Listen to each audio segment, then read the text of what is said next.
Ladies, gentlemen and drummers of all ages, please put your hands together for the host of the Mike Dolbear Drum Show, Mr. Mike Dolbear. Thank you very much and welcome to the next Mike Dolbear Web Show.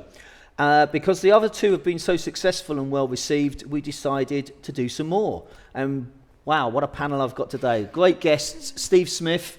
We go to the same barbers, and Steve's over for London at Ronnie Scott's. So thank you, Steve, for coming over today. My pleasure to be here. And UK drum legend, Clem Cattini, 50 UK number one singles. Something like that. So Clem Catini and Steve Smith. So a big round of applause for the guys. Thank you. Thank you. Thank you. And of course, my co-presenter. We've promoted her. So she's my co-presenter. We're sitting on the sofa. We're doing more things comfortable. So Jill, my co-presenter. So, thank you. Only one applause. That's what you call an applaud. Steve, I'd like to start with you. Thank you very much for taking time out. Great to be here. Instead of you being able to go around and look at all the touristy things in London. That's right. I'm happy to be here. Thank you. I want to talk to you about the Journey days. Okay. 1978 till 1985. Sure. And then you went back 96 to 97 right. as a band member. How did that gig come about? Okay. I left the Berklee College of Music in 1976 to go on tour with Jean-Luc Ponty, the violinist, and that's a fusion music. And I was playing in Cleveland, and three of the guys from Journey came to see the show. So that was 1977. So that's the first time I had any interaction with the guys. And then after I left Jean-Luc's group, I moved to LA, ended up getting a gig with Ronnie Montrose, who is a guitar player who was doing an instrumental rock tour. And I ended up being in his band for that tour, and we were the opening act for Journey for a 3-month tour. In fact, it was Journey's first headline tour, and at that time they were playing for about 2,000 people, like theaters. And the opening act was Van Halen, their first tour. Ronnie Montrose with me on drums was in the middle, and then Journey. So we got to know each other pretty well over that 3-month tour. And a few months after that tour ended, I got a call, and they asked me to join the band, which was pretty thrilling. And it was 1978. I was 24 years old, and it seemed like a really exciting thing to do. I almost never worked with a singer before. I'd mainly played instrumental music my whole life. So that seemed pretty interesting. Plus, I thought as a rock band, they were really a great band. So I joined the group and had a fantastic experience. And like you said, I was a band member. I wasn't a hired hand. I was an equal member of the group. So for those people that don't know, and for the people in the audience, when you become a band member, it means hopefully you get more money. That's so true. You get royalties. Was it an equal writing for you all? And well, we split like everything equally as far as artist royalties, and then after touring, we split everything equally. In the songwriting, the actual songwriting credits went to the guys that wrote like melody and lyrics, but we shared the publishing as an acknowledgement that we did write the songs together. And I'd say pretty much like 95% of all Journey tunes were written in a rehearsal room. And as a result of some kind of jam, like here's a guitar riff, here's a bass line, or even here's a drum part, and then everyone came up with parts, and then eventually a song would develop out of that. So we really did write the music collectively. Why did you leave? Well, a lot of things changed over the years in that songwriting department, and I ended up getting fired in 1985. And I think the main thing was like when we would do that kind of writing and recording, nobody was using click tracks. Very few people used clicks in those days, and when you listen to those songs, they sound pretty nice, and the time is good and everything. But then 1985 came along, and the guys that were getting the songwriting credit decided they didn't want to share the publishing. So then they started writing music with a drum machine and with a synth bass, which was new technology at that time. So Ross, Valerie, and myself essentially were pretty much reduced to being like session guys. So they showed up for that record called Raised on Radio with finished tunes. And then we were just to learn the parts and play the parts, which is a radically different concept than had been going on for the previous 6 years. So at that time, I didn't have the skills to be a session guy like that and play with a click and play to, quantize tracks and stuff like that. So I didn't do a very good job, but also that combined with sort of interpersonal dynamics that have been developing or deteriorating, over the lifetime of the group, it caused this split. And then Ross and I got fired at that time, which in retrospect, it was difficult at the time. Yeah. But in retrospect, it was a blessing because I would not be the drummer that I am today had I not, left that situation and had a chance to really, play with the musicians that I've gotten to play with since. Within a year after that, I was in the group Steps Ahead with Mike Brecker, Mike Maneri, Mike Stern, and Daryl Jones, which was an awesome experience. And then I was back to playing the music that I really loved playing, which was mainly jazz inspired, jazz fusion. And then, I continued on that direction and then got my skills together to play with clicks and play with sequence tracks and did a lot of session work in those days. So, so I really, a lot came out of that. It didn't feel like it at the time when you got fired, but obviously now you look back. And then we had this sort of, in a way you could say, healing sort of reunion that happened in 96 and 97. We got back together and apologies all around. And that original group with Steve Perry and Jonathan Cain, Neil Sean, Ross Valerie and myself got together, and we had, and that album's called Trial by Fire, and we learned that we really worked together well collectively. So even though guys had bits and pieces of song ideas before we got together, we did put all the pieces together as a group, and we reverted back to the old system of putting the music together as a group, and then just collectively recording in the studio. The only difference was, okay, now we used a click track, and we could all play to the click track. Everyone could play to it comfortably, where I wasn't the only one struggling in those days, but the finger gets pointed, especially at the And of course, the good thing is that you can still get some royalties, and you can go off and do, other music. You can play some jazz, which apparently doesn't pay any money, and earn some royalties. Well, that's not true about jazz. No. Death metal doesn't pay any money, but you're not doing unless that. You're in the real, in the upper levels but if you're a good jazz drummer, you can make money. I do think there's somewhat of a myth about that. I mean, if you're a jazz drummer living in the Midwest of the United States, you may not be able to make a living. But if you're living in New York or possibly even LA, or there's parts of the country where you can do pretty well as a jazz drummer. So I wouldn't believe all the hype about that everyone's going broke playing jazz. Well, I want to talk about this as well. Okay. This is a great book. I know that you put a lot of effort, like you do with all your products, into this, The Roots of Rock Drumming. Yes. I actually would have liked it to be in a bigger book, because I struggle sometimes reading it as I get older. But you featured in this book 3 UK drummers, one Clem Cattini, Brian Bennett, and Bobby Graham. Roots of Rock Drumming. There you are. You have to say the title, the proper title. It's called Roots of Rock Drumming. And in fact, the background of this book is when I was going to do that Journey reunion in '96, I realized that I'd done a lot of history homework on jazz drumming, but I really hadn't done a proper study of rock drum history.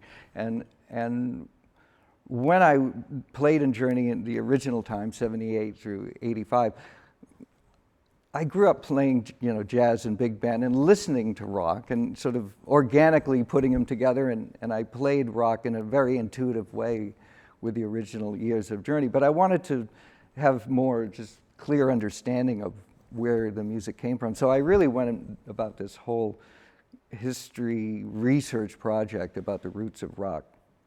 And in the course of that, I discovered, the names of guys that played on these records. Because first of all, there's lots of these records, and nobody knows, as you know, nobody knows who the drummers were. So I found out who the drummers were, and I presented an idea to Rob Wallace and Paul Siegel of Hudson Music. Let's make a documentary about that.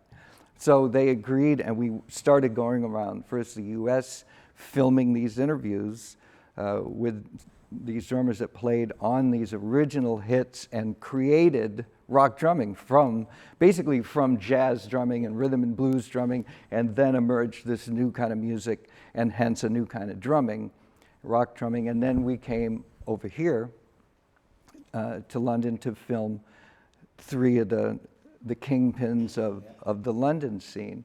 And in fact, I was introduced to Clem, Brian Bennett, and Bobby Graham by Ed Bicknell, because I've gotten to know Ed over the years of playing at Ronnie Scott's, and he's a great drum fan. He was the manager of Dire Straits, and great guy. And so we got together, and in fact, Clem, I interviewed Clem twice.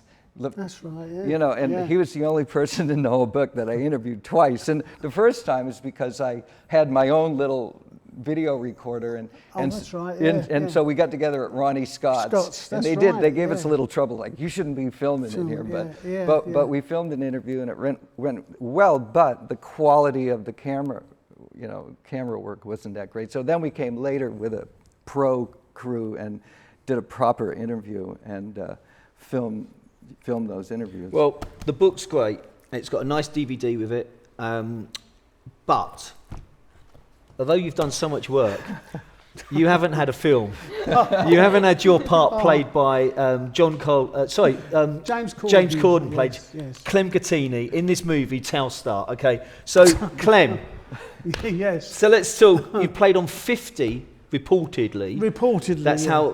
Probably a lot more. UK #1 singles. Johnny Kidd and Shaking All Over. Tom Jones, Green Green Grass of Home. Walker Brothers, The Sun Ain't Gonna Shine Anymore. Dusty Springfield, You Don't Have to Say You Love Me. You were the first UK band with Telstar that had a #1 in the US. Yes. What was it like to see yourself being played in this movie, and how accurate was this movie? Well, I thought he was fat and ugly. No, seriously. Fat and ugly. No, it was. Actually, I never freaked out. My daughter freaked out more than I did because, I thought it was funny, to be honest with you. Seeing somebody playing you in a film. Yeah. I mean, I had a cameo part in it. Yeah. The taxi driver at the beginning. The cab driver, which I got. Actually, I was put up for a supporting actor Oscar. Was you? Yeah. But how accurate was that film? Because there's some fabulous stories. Yeah, as far as Joe Meek was concerned, it was quite accurate. Okay. A lot of people complained saying that it wasn't a musical. No. People seemed to get the idea it was going to be a musical because it was Telstar, but it wasn't. It was about his life as a person, and the guy that played him in the film was absolutely sensational. But there's a couple of great lines in there. There's the line when you finally had enough, and you're walking out, and you're walking up Holloway Road, and Joe Meek shouts out the window and says, "You're never going to work in London again." And your answer was, I'm just getting a gig with the Kinks. Yeah, I've got a gig. Well, actually, I was actually doing an album with the Kinks. In case probably they don't even know. Well, the Kinks are big again now. Yeah. You don't even remember Telstar, do you? But who replaced you? Hey? Who replaced you on that? From that, well, the actually, Telstar session? I replaced the drummer in the Kinks. No, but when you left that job, did Mitch Mitchell? Mitch Mitchell, yeah. Yeah, Mitch Mitchell came up. It was Mitch, yeah. Well, out of all the sessions that you did, and including the Wombles, by the way, I which you may have not known the Wombles, Steve, but the Wombles were an institution in the UK. Okay, and there were secret characters played by. We used to clear up rubbish in Wimbledon. Exactly. That was Wimbledon. Don't worry, I don't know. Okay. Can you remember any stories of those big sessions that you did that you could share with us? Yeah, there was one particular one we was doing. I can't think of the guy's name. He was a classic sort of opera singer, Irish, and I can't think of his name.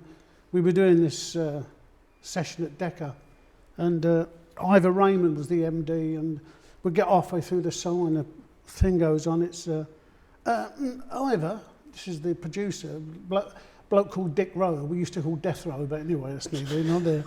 And he says, what's Clem playing for the first 16, 30 bars?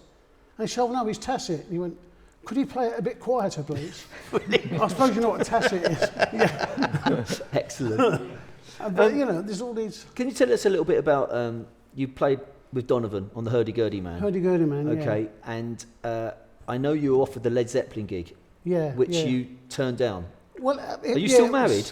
Did she not divorce you after that? Or, no, what actually happened was I was quite busy doing sessions, and Peter Grant, who was the manager, phoned me up and said to me, I'd like to go out to lunch one day. I've got a project that I want to put together, you know, so if we can go out to lunch to talk about it. So I went, yeah, okay, but I was too busy. I never went out to lunch because I worked with Jimmy Page, I worked with John Paul Jones, because John was the bass player when I was with Lulu in Lulu's band. So I knew everybody. I never went to lunch, and about a year later, after they were in the charts, I said to Pete, was it? He went, yes. But you know, I couldn't really see myself running around the country anyway, you know, for months on end. So you don't regret that? No, you can't regret it. You make a decision, you stick by it, and you know, c'est la vie, isn't it? You know, that's life. Okay. Well, thank you very much. Over to Jill. Woo, my new duties.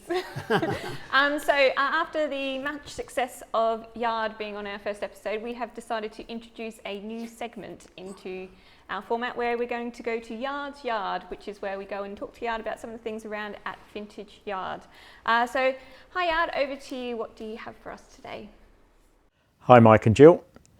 Today we're back in Yard's Yard, and I've been asked as to what I carry in my flight case toolbox.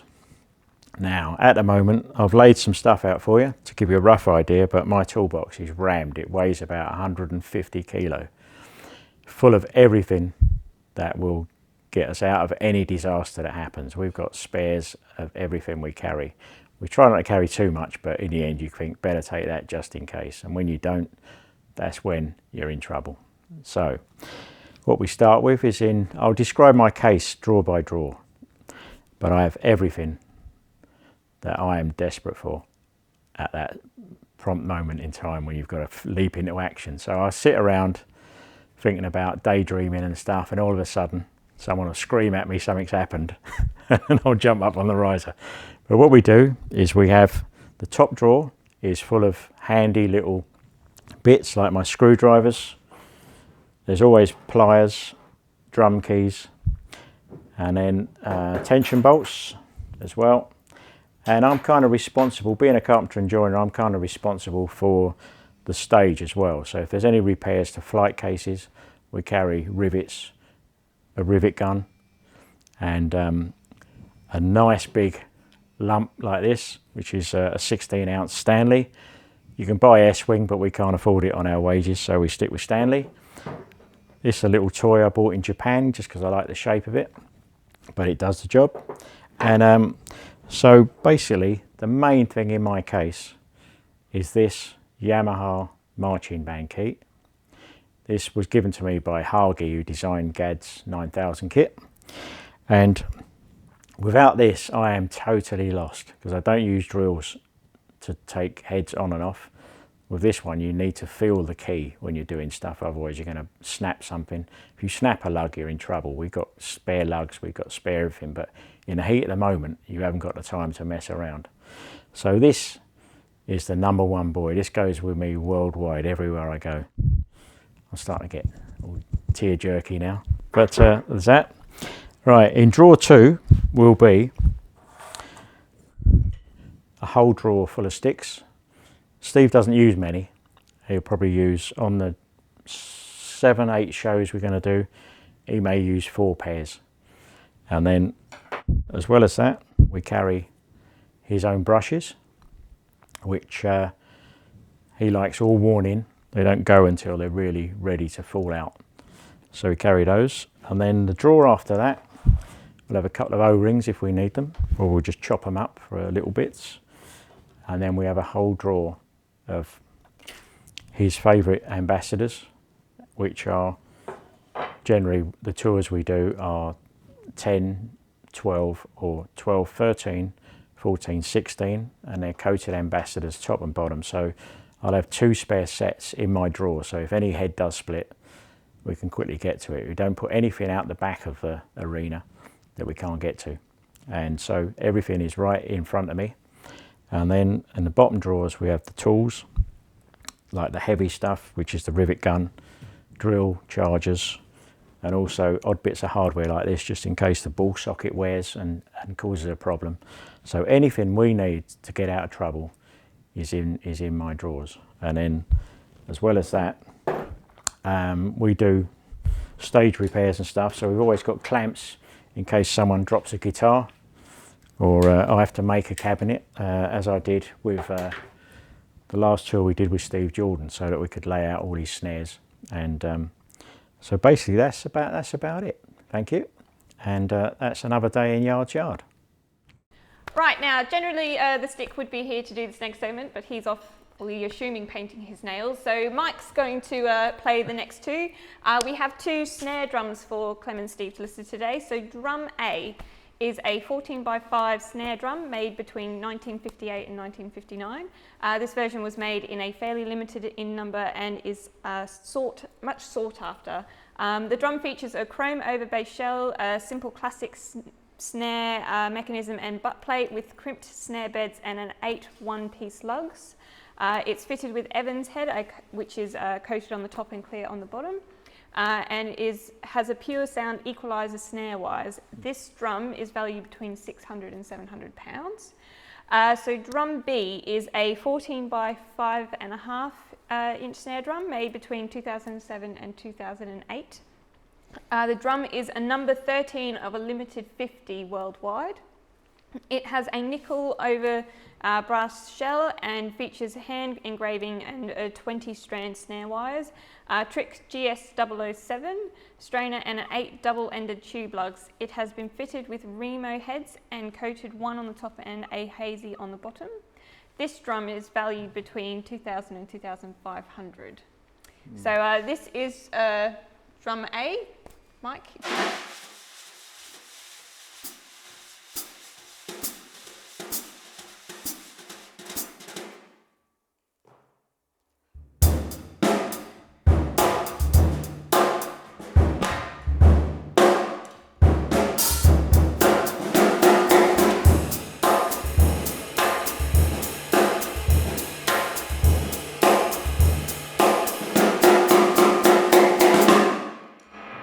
Next one.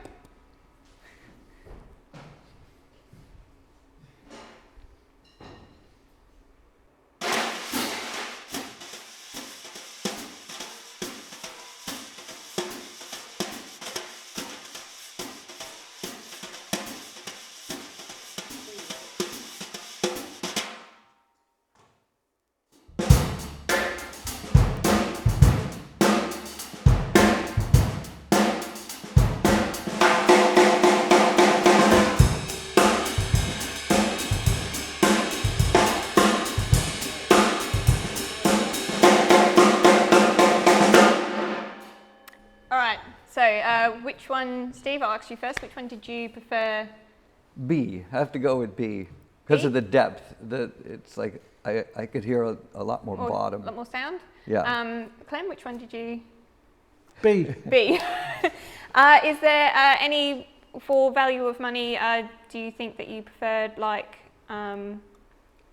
I don't think the money side comes into it. Really, No? it's just the sound, isn't it? If you have because obviously Clem, you've played on a lot of successful single tracks. When it comes to your own preference of a snare drum, what would you That look one. for? B. B? Yeah, because it's got the depth. You know, and most studio, when you're doing studio work, they like to hear the depth of a snare drum. Yeah.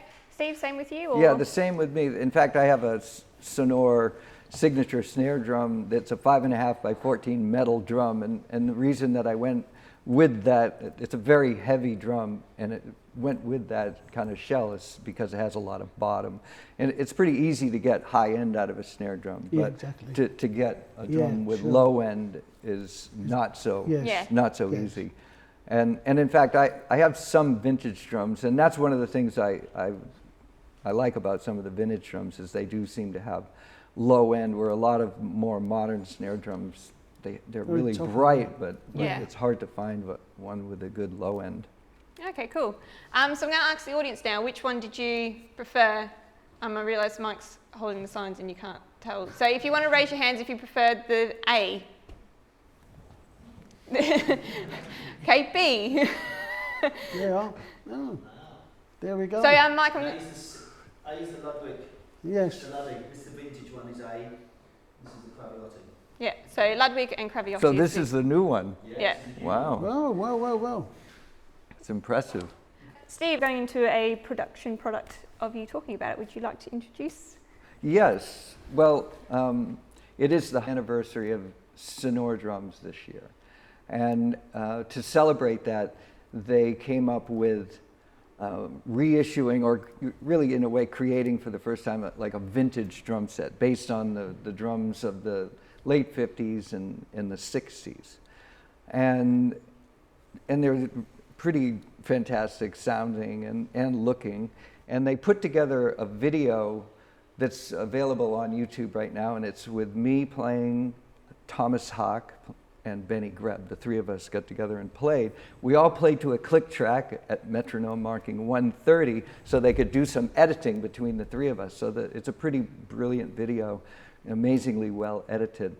And to get the footage for this video, each of us played various solos, and so there's a lot of footage of us playing. So Sonor is now releasing some individual solo footage of what we did that day, because we all played in Germany at the Sonor factory in a different room. Benny played in one room, Thomas in another room, and I played, in a third room.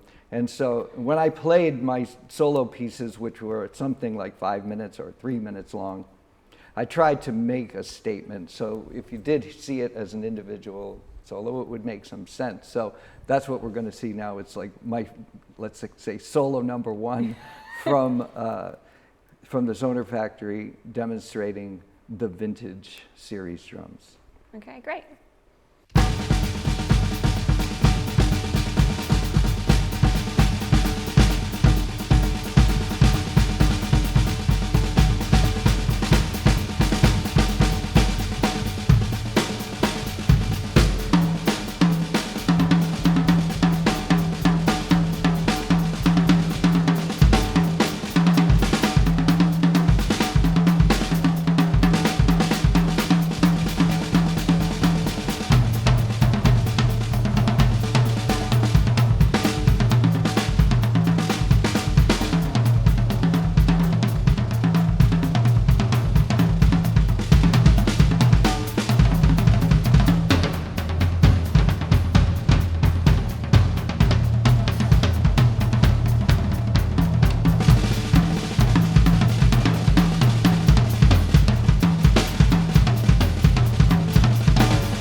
Okay, thank you. Great video. Show and tell. I think we've set something up now with the last two shows that people are challenging each other. So, Clem, what have you bought for us? And why? I've been a bit sort of like thing, if you know what I mean. I've bought two things in. Is that all right? Okay. The first thing I bought in actually is under here. It is the gold disc that I got for Telstar. Oh wow! If anybody were interested. Okay. Which is first, as you said, the first band to get a number one. Show the in camera. States. Yeah. There you go. I mean, it's sold. Yeah. 1 million. Bloody, where's the money? and the next thing actually, which was I don't know why the hell I got this. It's the Buddy Rich Lifetime Achievement Award that I got at the Palladium in 2012. Okay. Why he picked me, God knows. But we I'm know why he grateful, picked you. Yeah. and I'm very honoured. But yeah, and that was the other thing. So, Okay. all right. So I bought Excellent. no motorbikes. I bought no.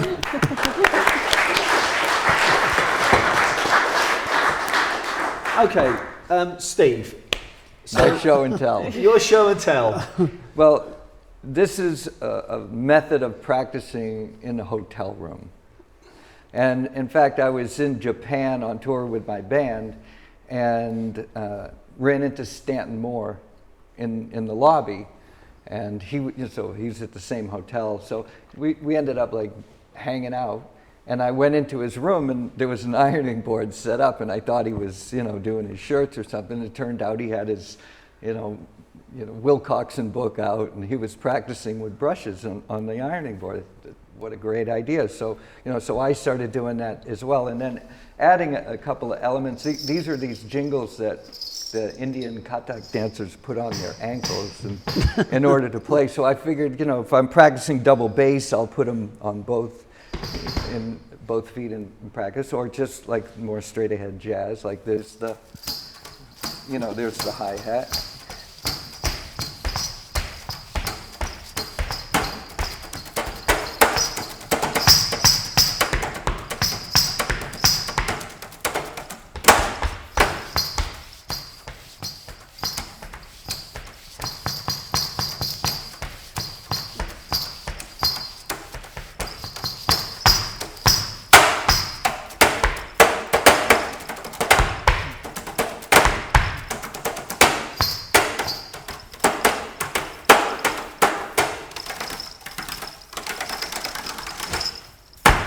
Excellent.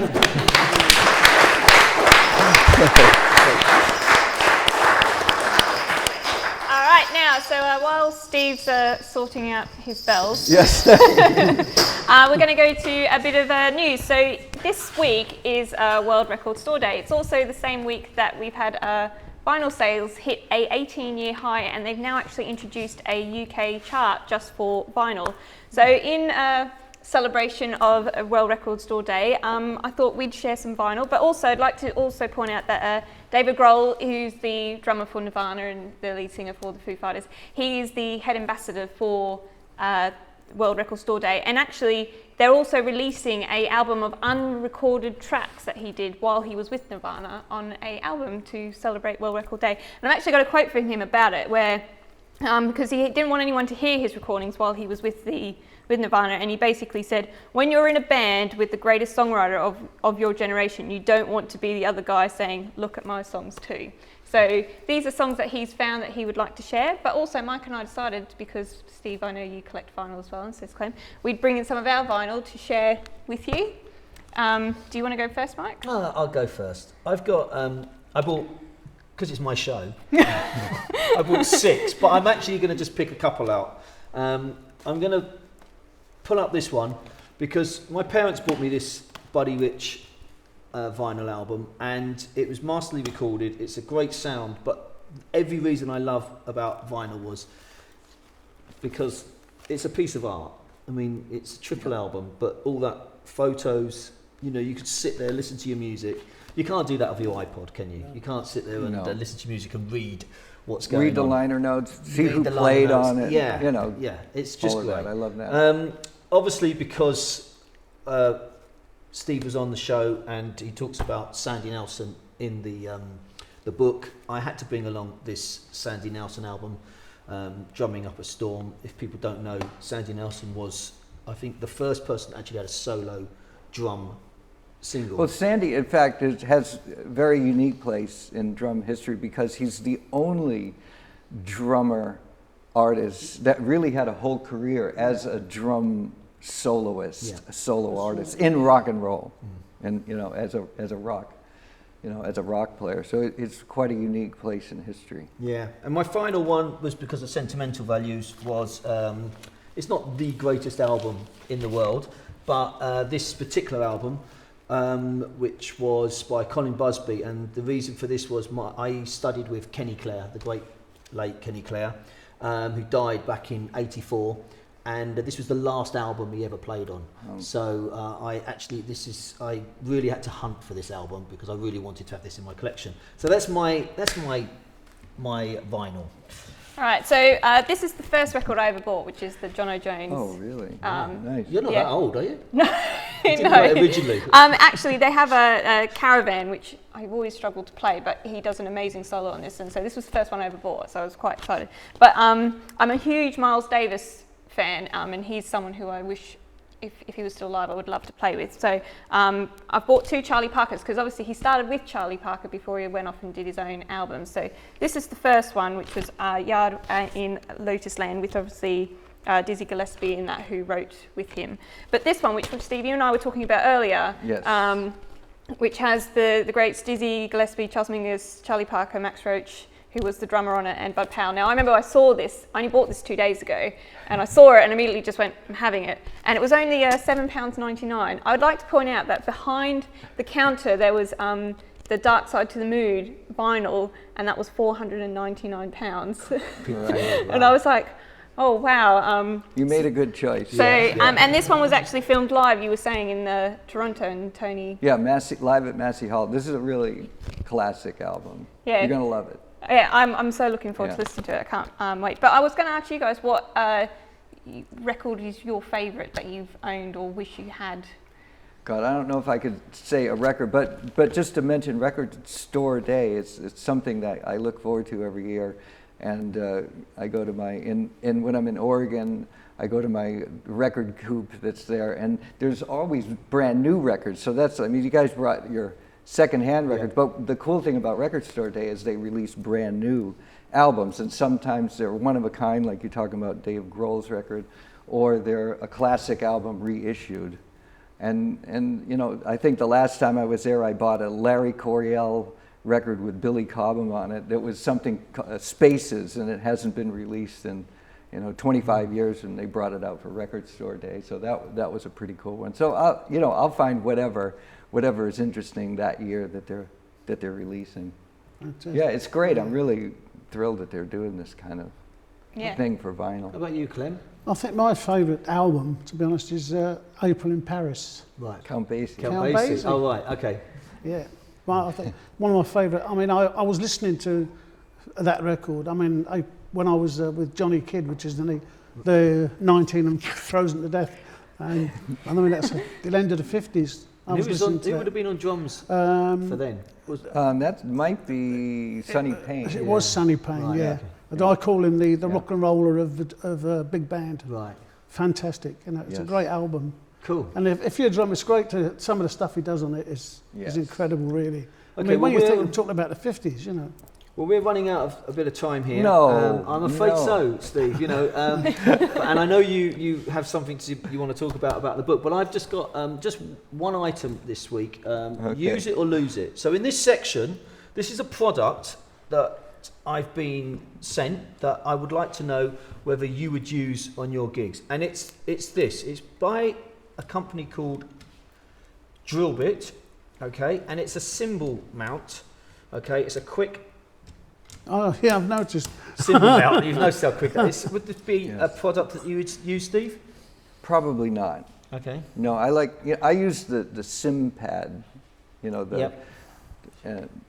felts, and I on my ride cymbals I like them to be rather secure, not super loose. My crash cymbals I like to have loose, but I like to be able to, crank those down fairly tight. It absorbs a bit of sustain for a ride where I like to have it a little clearer, and then keeps it in Okay, shape. so that one's not in the bag for you. No, not really. And Clem, No, one of the big... look at this straight away. Straight away. And one of the big reasons is I've noticed that it rattles. Yeah.